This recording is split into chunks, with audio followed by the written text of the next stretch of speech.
Hi everyone, welcome to our channel. That's Learn Daily. இந்த வீடியோவில் நம்ம என்ன பார்க்க போகிறோம் அப்படின்னா 11th ஸ்டாண்டர்ட் லெசன் 2ல் இருக்க எக்ஸாம்பிள் சம்ஸ் தான் பார்க்க போகிறோம். ஸோ நம்ம ஆல்ரெடி நிறையா லெசன்ஸ் டாபிக்ஸ் ஓரியன்டாகவும் போட்டிருக்கோம் வீடியோஸை. போய் அதையும் செக் பண்ணி பார்த்துக்கோங்க. வேறு ஏதாவது உங்களுக்கு வீடியோஸ் ரிலேட்டடாக போடணும், இல்லை கொஸ்டின்ஸ் போடணும், இல்லை கொஸ்டின்ஸில் இருக்க எக்ஸாம்பிள் சால்வ் பண்ணணும் அப்படின்னா நீங்கள் மென்ஷன் பண்ணி போடுங்க. கண்டிப்பாக நாங்கள் வந்து சீக்கிரமாக அப்லோட் பண்ணிடுவோம். ஸோ இன்றைக்கி என்ன வீடியோ பார்க்க போகிறோம் அப்படின்னா எக்ஸாம்பிள் 2.13 and 14 ரெண்டுமே சேர்த்து பார்க்க போகிறோம். ஏன்னா இது வந்து ஜஸ்ட் பொசிஷன் வெக்டாரை வச்சு நம்ம வந்து எடுத்து எழுத போகிறோம், அவ்வளோதான். ஸோ அதனால் ரெண்டையும் சேர்த்து போட்டலாம் அப்படின்னு போட்டிருக்கேன். ஸோ கொஸ்டின் என்னன்னு பார்த்தீங்க அப்படின்னா 2.13 example, determine the position vector for the following particles which are located at the points P, Q, R and S. 4 பாயிண்டில் 4 பார்ட்டிகிள்ஸ் இருக்குது, அதோடைய பொசிஷன் வெக்டார் என்னன்னு கேட்குறாங்க. அதாவது பொசிஷன் வெக்டார்னா என்னது, ஒரு பார்ட்டிக்கிளோடைய பொசிஷனை நம்மளுடைய ஸ்பேஸில் இண்டிகேட் பண்ணுறதுக்கு யூஸ் பண்ணுறது தான் என்னது பொசிஷன் வெக்டார். அதோட ஜென்ரல் ஃபார்முலா வந்து R vector equal to xi cap plus yj cap plus zk cap. So இது வந்து இம்பார்ட்டண்டானது, இதுதான் பொசிஷன் வெக்டார்னு சொல்லுவாங்க. அதாவது எக்ஸ் ஒய் இசட் அந்த 3 ஆக்சிஸ்லையும் அதோடைய பாயிண்ட்டு எங்கே இருக்குது அதை ஐஜேகே அப்படின்ற வெக்டார்ஸ் வச்சு இண்டிகேட் பண்ணி நம்ம சொல்லுவோம். எக்ஸுக்கு ஐ, ஒய்க்கு ஜே, இசட்டுக்கு. இதுதான் வந்து திரும்ப திரும்ப ரிப்பீட் ஆகிக்கிட்டே இருக்கும், சரியா? அப்போது இப்போ ஒரு வேளை உங்களுக்கு வந்து எக்ஸ் ஆக்சிஸில் வந்து 3ல் இருக்குது, தேர்ட் யூனிட்ல இருக்குன்னா 3i போடுவோம், அவ்வளோதான். ஸோ இந்த எக்ஸாம்பிள் பார்த்தீங்கன்னா உங்களுக்கு அது புரிஞ்சிடும். ஸோ உங்களுடைய எக்ஸாம்பிள் 2.13 கொஸ்டின் என்னென்னா, ஆக்சுவலாக ஒரு கிராஃப் மாதிரி கொடுத்துருக்காங்க. ஸோ இதில் வந்து பார்த்தீங்கன்னா 3, 6 இருக்குது, 6 எங்கிட்டும் 6னே போட்டுருவோமா?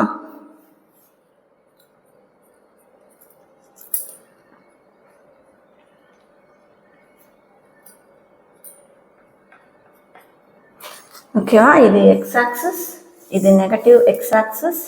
இது வந்து 2 டைமென்ஷன் வச்சு கொடுத்துருக்கனால எக்ஸ் அண்ட் ஒய் மட்டும் வச்சு கொடுத்துருக்காங்க, ஓகேவா? ஸோ அதில் பாயிண்ட் பார்த்தீங்கன்னா 1, 2, 3.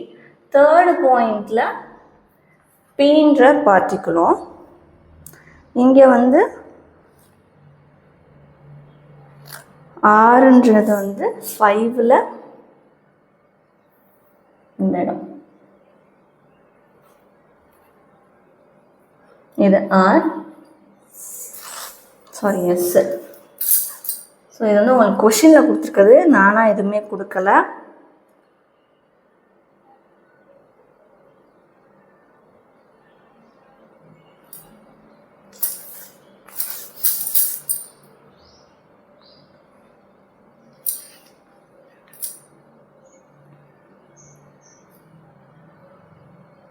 இது வந்து கியூ,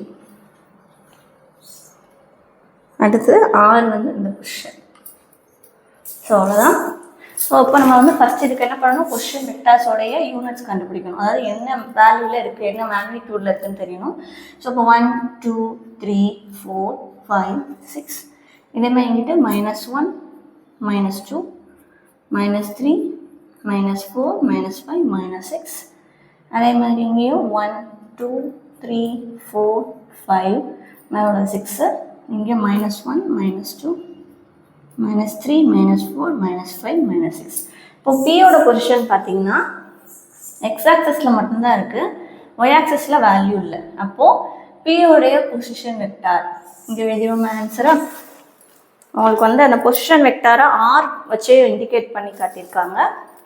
அப்போது ஆர் பி வெக்டார், அதாவது பின்ற பார்ட்டிக்கிளோடைய பொசிஷன் வெக்டார் எங்கே இருக்குன்னா எக்ஸ் ஆக்சிஸ்லேயும் ஒய் ஆக்சிஸ்லேயும் என்ன பொசிஷனில் இருக்குதுன்னு எழுதணும். ஸோ எக்ஸ் ஆக்சிஸில் தேர்ட் யூனிட், அப்போது 3i cap, அவ்வளோதான். அடுத்து பிக்கு அப்புறம் என்ன பாயிண்ட் கொடுத்துருக்கு, கியூ. கியூ பார்த்தீங்கன்னா R Q vector equal to X ஆக்சிஸ்லேயும் 5ன்ற பாயிண்ட்லேயும் ஒய் ஆக்சிஸில் உங்கள் புக்கு படி பார்த்தீங்கன்னா 4ன்ற பாயிண்ட்லேயும் இருக்குது. கரெக்டாக தான் போட்டிருக்கேன், ஓகேவா? ஸோ அப்போது 5 அப்படின்றது எக்ஸ் ஆக்சஸ்க்குரியது, எக்ஸுக்குரிய யூனிட் வெக்டார் ஐ, ப்ளஸ் ஒய்க்குரிய யூனிட் வெக்டார் என்னது 4. அவ்வளோதான். ஒய்க்கு ஜே போடும். ஓகேவா? நெக்ஸ்ட் என்னது? அடுத்தது ஆர். அப்போ R R vector equal to ஆர்ன்றது நெகட்டிவ் எக்ஸ் ஆக்சிஸில் இருக்குது, ஒய்ன்ற வேல்யூ இல்லை. அப்போ என்ன வரும்? நெகட்டிவ்ன்றனால மைனஸ் 2x ஆக்சிஸ்க்குரியது ஐ கேப். ஓகேவா? நெக்ஸ்ட்டு அடுத்தது எஸ் பார்த்தீங்க அப்படின்னா பி இருக்க அதே பாயிண்ட்லேருந்து 5th யூனிட்டில் இருக்குது எஸ்ன்றது. ஸோ அப்போ இங்கே உங்களுக்கு என்ன வரும்? R S vector equal to X ஆக்சிஸோட value positive, so 3 I cap. Y axis வந்து negative Y axis, so minus 5 J cap. அவ்வளோதான். ஸோ அது எத்தனாவது யூனிட் பிளேஸ், அதாவது எத்தனாவது மேக்னிடியூட் ஸ்கேல்ஸ் நம்ம யூஸ் பண்ணி போடுவோம்ல, அதில் என்ன பொசிஷனில் இருக்குது? எக்ஸ் ஆக்சிஸில் இருந்தால் ஐ, ஒய் ஆக்சிஸில் இருந்தால் ஜே, இசட் ஆக்சிஸில் இருந்தால் கே. அவ்வளோதான்.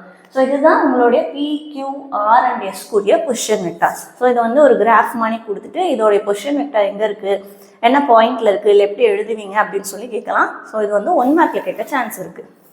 நெக்ஸ்ட் கொஸ்டின் பார்த்தீங்கன்னா example 2.14. A person initially at rest starts to walk 2 meters towards north. அதாவது ஒரு பர்சன் வந்து நடக்கிறாங்க, அவங்க நடக்கிறத வந்து கொடுத்துருக்காங்க. ஓகேவா?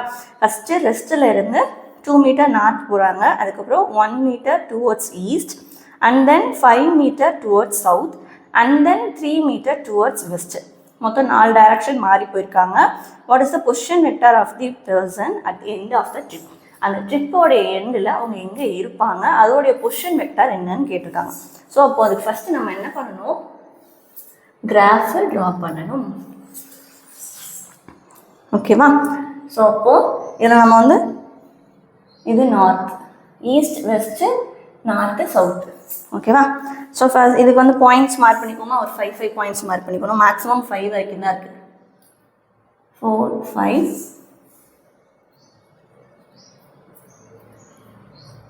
மோஸ்ட்லி ஓரளவு ஒரே மாதிரி லென்த் இருக்கிற மாதிரி போட்டுக்கோங்க. ஓகேவா? ஃபஸ்ட்டு ரெஸ்ட்லேருந்து ஸ்டார்ட் பண்ணுறாங்க அப்படின்றப்போ அதை நம்ம ஆர்ஜினில் இருக்காங்கன்னு வச்சுக்கலாம். ஸோ ஆர்ஜின்லேருந்து ஸ்டார்டிங் என்ன பண்ணுறாங்க? At rest starts to walk 2 meters towards north. 2 meters north direction பார்த்து போகிறாங்க. அப்போ ஆர்ஜின்லேருந்து 2 யூனிட்ஸ் தள்ளி நார்த். இதை 1 மீட்டர் நம்ம ஸ்கேலில் எடுத்துக்கலாம். ஓகேவா? அப்போ 1, 2. நெக்ஸ்ட் என்ன பண்ணுறாங்க? 1 மீட்டர் டுவர்ட்ஸ் ஈஸ்ட். இந்த டைரக்ஷன் தான் ஈஸ்ட்டு, ஒரே 1 மீட்டர் தான் போகிறாங்க, ஈஸ்ட் டைரக்ஷன் பார்த்து. ஓகேவா? Next then 5 meters towards south. 5 meter south டைரக்ஷனில் போகிறாங்க. அப்போ 1, 2, 3, 4, 5 இங்கே வந்துடுவாங்க. இங்கேருந்து இங்கே. இப்போ எங்கே இருக்காங்க? அவங்களுடைய நெகட்டிவ் எக்ஸ் ஆக்சிஸோடைய 3rd யூனிட்டில் இருக்காங்க. ஓகேவா? ஸோ அப்போது இது டோட்டலாக 5, இது 1, இது மட்டும் பார்த்தீங்கன்னா 3. ஓகேவா? நெக்ஸ்ட்டு தென் 3 meters டுவர்ட்ஸ் வெஸ்ட். இதுக்கப்புறம் எங்கே போகிறாங்க? 3 மீட்டர் வெஸ்ட் டைரக்ஷனில் போகிறாங்க. இது ஈஸ்ட்னா இதுதான் வெஸ்ட்டு. ஸோ அப்போ இந்த பாயிண்ட்லேருந்து 1, 2, 3 இங்கே வந்துட்டாங்க. ஓகேவா? ஸோ அப்போது இங்கே 3 meters வந்து நடந்திருக்காங்க. இப்போ ஃபைனலாக அவங்களுடைய பொசிஷன் இதுதான். ஸோ இந்த பொசிஷனுடைய அவங்களுடைய பொசிஷன் வெக்டார் வேல்யூ என்னன்னு கேட்குறாங்க. ஃபஸ்ட்டு என்னது? 2 meters நார்த்து போனாங்க, அடுத்து 1 மீட்டர் வந்து ஈஸ்ட்டில் போனாங்க, 5 meters சவுத் ட்ராவல் பண்ணி அகைன் 3 மீட்டர் வெஸ்ட் டைரக்ஷன் போய் ஸ்டாப் ஆகிட்டாங்க. ஸோ இதுதான் உங்களுடைய பொசிஷன் வெக்டார் ஆர் அப்படின்னு சொல்லுவோம். ஓகேவா? ஸோ அப்போது இதோடைய வேல்யூ தான் நம்ம எடுத்துடணும். இந்த பாயிண்டோடைய வேல்யூ தான். இது எவ்வளோ டிஸ்டன்ஸில் இருக்குது? இந்த 2 இடத்தையும் எடுத்து எழுதணும். ஸோ இங்கேருந்து 1, 2, 3, இங்கே 1, 2. அப்போது R vector equal to X ஆக்சிஸில் நெகட்டிவ் டைரக்ஷன் வந்திருக்காங்க. ஸோ -3, சாரி ஒய் ஆக்சிஸில் அது எக்ஸ் ஆக்சிஸ் இங்கிட்டு இருக்குது 1, 2, -2 ஐ கேப். கீழே நெகட்டிவ் ஒய் ஆக்சிஸில் 3 யூனிட்ஸ் போயிருக்காங்க. ஸோ -3 ஒய்க்குரியது ஜே கேப். அதுதான் ஆன்சர். -2i - 3j அவ்வளோதான். ஸோ ஜஸ்ட்டு நம்ம என்ன பண்ணியிருக்கோம் அப்படின்னா அவங்க ட்ராவல் பண்ண டைரக்ஷனை வச்சு பிளாட் பண்ணி ஃபைனலாக என்ன பொசிஷன் வந்திருக்காங்களோ அந்த பொசிஷனில் அவங்களுடைய வேல்யூ என்ன எழுதியிருக்கோம். எக்ஸில் 2 யூனிட்ஸும் ஒயில் 3 யூனிட்ஸும் தள்ளி இருக்குது. ரெண்டுமே நெகட்டிவ் டைரக்ஷன். ஸோ ரெண்டுக்குமே நெகட்டிவ் சைன் போட்டுட்டு எக்ஸுக்குரியது ஐனும் ஒய்க்குரியது ஜேனும் சொல்லி மென்ஷன் பண்ணியிருக்கோம். இவ்வளோதான் இதுக்குரிய வேல்யூ. ஸோ இந்த மாதிரி சம்ஸ் வந்து உங்களுக்கு வந்து காம்படிட்டிவ் எக்ஸாம்ஸ் தான் எழுதுனீங்க அப்படின்னா அதில் கேட்க சான்சஸ் இருக்குது. ஸோ ரொம்ப ஈஸி. ஜஸ்ட் பொசிஷன் வெக்டார் என்னது பார்ட்டிகளோட பொசிஷனை ஸ்பேஸில் ரெப்ரசென்ட் பண்ணுறதுக்காக யூஸ் பண்ணுறது. ஸோ இந்த 2 எக்ஸாம்பிளும் உங்களுக்கு அது ரிலேட்டடாக இருக்குது தான். ஸோ இது வந்து சிம்பிளாக இருக்கும் அப்படின்றனால 2 சேர்த்து நம்ம போட்டோம். இதில் ஏதாவது டவுட் இருந்தால் கேளுங்க. தேங்க்யூ.